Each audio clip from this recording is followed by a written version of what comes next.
Qian Xuesen and the Thread of the Silkworm. The Thread of the Silkworm is a 1996 historical non-fiction book written by Iris Chang.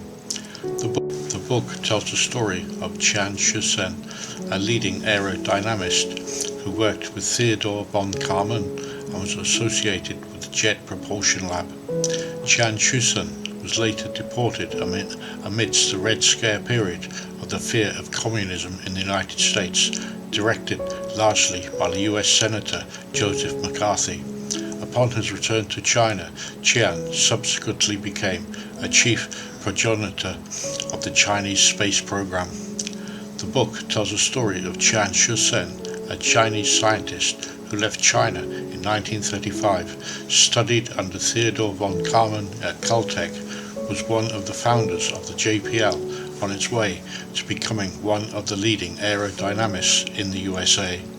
Despite his background, in 1950 he was suspected of being a communist and deported in 1955 during the fear-mongering surrounding the Red Scare.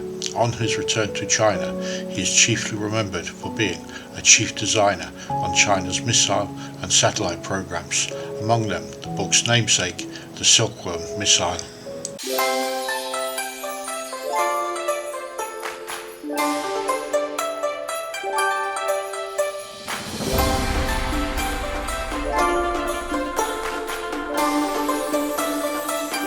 Qian Xuesen. Qian Xuesen was born on the 11th of December 1911 in the Shanghai International Settlement, with his ancestral roots in Hangzhou, Zhejiang Province. He graduated from the high school affiliated to Beijing Normal University before attending Shanghai's Jiaotong University. At university, he received a bachelor's degree in mechanical engineering and was admitted to the Boxer Indemnity Scholarship Program, enabling him to further study in the USA. Leaving China in 1935, he attended the Massachusetts Institute of Technology for a master's program in mechanical engineering, receiving a Master of Science in December 1936. Tsien was then invited to the California Institute of Technology to work with Theodore von Karmen, receiving a Doctor of Philosophy in June 1939. Career in the United States. In 1943, Tsien and two other members of the rocketry group drafted their first document to use the name Jet Propulsion Laboratory. This was in response to the German V-1 cruise missile and the V-2 rocket. Tsien and other important US scientists developed a variety of highly effective missiles that became vital during the final stages of the Second World War. In 1945, as a colonel in the US Army with a high level of security clearance, Tsien was sent to Germany to investigate laboratories as well as to question German scientists and to recruit them into the American missile program. At the age of 36, Tsien was quoted by von Karmen as being an undisputed genius whose work provided an enormous impetus to advances in high-speed aerodynamics and jet propulsion.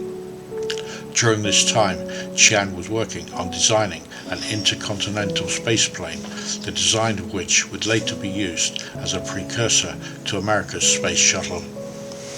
In 1947, Tsien married Jiang Ying, a famous opera singer and daughter of military strategist Jiang Baili and his Japanese wife, Sato Yato. Married in Shanghai, they had two children.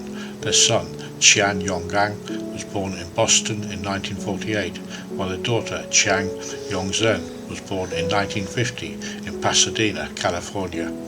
Shortly after getting married, Tsien returned to America to take up a teaching position at MIT before becoming a professor of jet propulsion at Caltech in 1949.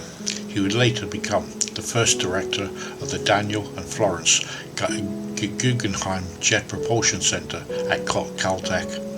In 1947, Tsien was granted a permanent resident permit, and 2 years later he applied for naturalization, though this was not granted. Contrary to this, years later his wife said in an interview that he never applied for naturalization. Detention. By the early 1940s, US Army intelligence was aware of allegations that Qian was a communist. Despite these allegations, his security clearance was not suspended until the onset of the Korean War. On the 6th of June 1950, the Army abruptly revoked Qian's security clearance, and he was further questioned into his beliefs by the FBI. Despite support from colleagues and with no proof of these allegations, Qian received a deferred deportation order from the Immigration and Naturalization Service, and together with his family was subjected to partial house arrest and government surveillance for the next 5 years. While at Caltech, Qian's friend, Russian-born Jewish chemist Sidney Weinbaum, was sentenced to 4 years imprisonment for perjury. Qian refused to testify in court for his friend. That was when the FBI opened a case on Qian. On the 26th of April 1951, Qian was declared subject of deportation and forbidden to leave Los Angeles County, effectively placing him under house arrest. Returned to China. Qian Xuesen then became a political pawn in over 5 years of secret diplomacy and negotiation between China and the USA. While under this scrutiny, he lived under constant surveillance while able to teach without any classified research duties. During this period of incarceration, his colleagues at Caltech gave him their continued support, including that of the Caltech president, Lee Dubridge, who flew to Washington to argue Qian's case. The travel ban on Qian was lifted on the 4th of August 1955, and together with his family departed Los Angeles for Hong Kong on board the SS President Cleveland in September of that year. His departure was surrounded by the rumors that his release was a swap for 11 US airmen held captive by China since the end of the Korean War. Qian Xuesen arrived in Hong Kong on the 8th of October 1955 and crossed into mainland China later that same day. Under Secretary Kimball, who for several years had tried to keep Qian in the US, commented on the way Qian had been treated. It was the stupidest thing this country ever did. He was no more a communist than I was, and we forced him to go. Upon his return to China, Qian began a successful career in rocket science, boosted by the reputation he garnered for his past achievements, in addition to the state support he received from China for nuclear research. He led and eventually became known as the father of Chinese missile program, with construction of the Silkworm missiles, the Dongfeng ballistic missiles, and the Long March space rockets. Career in China. October 1956, and Qian was appointed as the director of the 5th Academy of the Ministry of National Defense and tasked with the development of ballistic missiles and nuclear weapons. The next year, 1957, he was elected into the Chinese Academy of Sciences, an honor granted to Chinese citizens that have made significant advancements in their respective field. In addition to hosting seminars, Qian also took time to train his potential successors. Later in life, Qian retired in 1991 and lived quietly in Beijing, refusing to speak to Westerners.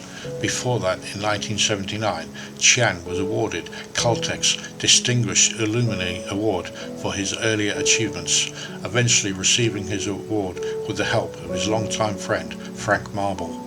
Also in the 1990s, the research work he had completed in the US and confiscated on grounds of national security were returned to him through Caltech. Qian was invited to visit the USA by the American Institute of Aeronautics and Astronautics under the normalization of relations between the two countries. However, Qian Xuesen refused the information, wanting first a formal apology for his detention in the 1950s. In an article printed in 2002, Marble stated that he believed Qian had lost faith in the American government, but that he had always had very warm feelings for the American people. Despite his refusal to travel to the US or to speak with Western people, Qian approved of the decision of both of his children, US citizens by birth, to return to the US to study. In 1992, the Chinese government launched its manned space program. Qian's research was used as a basis for a Long March rocket, which successfully launched the Shenzhou 5 mission in October 2003. The elderly Qian was able to watch China's first manned space mission on television from his hospital bed. In 2008, Qian was named Aviation Week and Space Technology Person of the Year. The award was given to the person considered to have given the greatest impact in aviation within that year. Also in 2008, China Central Television named Qian as one of the 11 most aspiring people in China. Qian died at the age of 97 on the 31st of October 2009 in Beijing from lung illness. Conclusion: Legacy in China. After his retirement in 1991, Qian received numerous honorary titles in China, including State Scientist of Outstanding Contribution, was awarded a medal for the first-class heroic model, and was called by state leaders the People's Scientist, National Hero, and the Pillar of the State. For his 90th birthday in 2001, celebrations and praising were comparable with that for Deng Xiaoping during 1992 to 97. Qian himself tried to avoid publicity and did not allow writing his biography until he got the title of State Scientist. During this heroization campaigns, multiple official and unofficial biographies were published. Official biographies were written by Qian's secretaries by party request. Wang Shouyang wrote a biography of Qian Xuesen in 1991. Tu Yuanji published another book in 2002.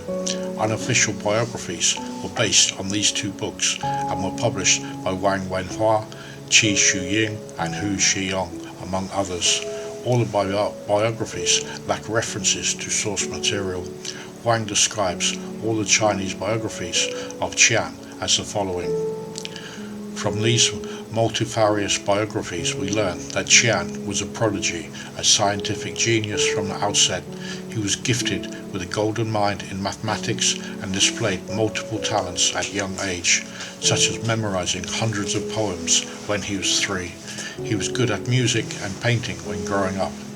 In MIT and Caltech, Qian was brighter than his classmates and surprised professors with the intelligence of Chinese youth. He was particularly good at playing darts in childhood, which precedes his talent in rocketry.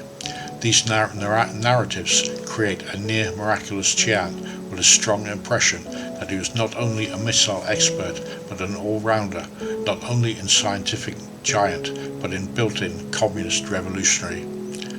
That brings us to the end of this video, highlighting a person of Chinese heritage that, through his historical journey, both in the USA and China, has helped shape China today. If you've enjoyed watching and it's shown you a little detail of life and events here in China, then your subscribing to my channel would mean a lot to me.